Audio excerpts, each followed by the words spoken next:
ছিল না কখনো, ছোটবেলা থেকেই বুঝে গেছি সব কিছু চাইলে পাওয়া যায় না।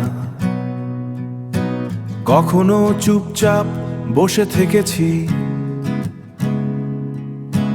দেখেছি অন্যদের হাসি আর ভেবেছি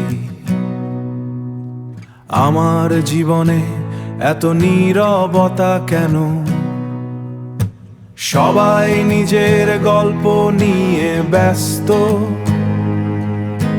কেউ কারো কষ্ট শুনতে চায় না। তাই আমি শিখে গেছি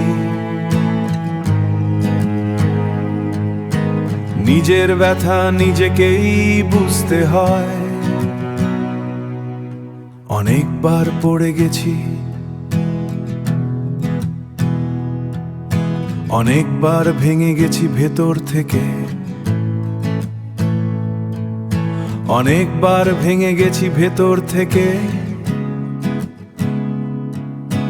তবুও কাউকে কিছু বলিনি, কারণ বললে কি বদলাত কিছু। স্বপ্ন ছিল আজও আছে, কিন্তু সেই স্বপ্নগুলো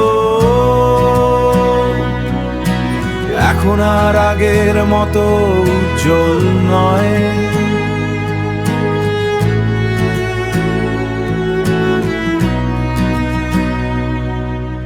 দায়িত্বের ভার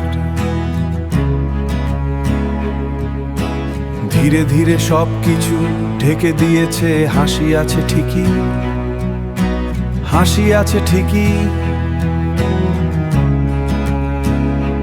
কিন্তু সেটা এখন অভ্যাস, আনন্দ নয়।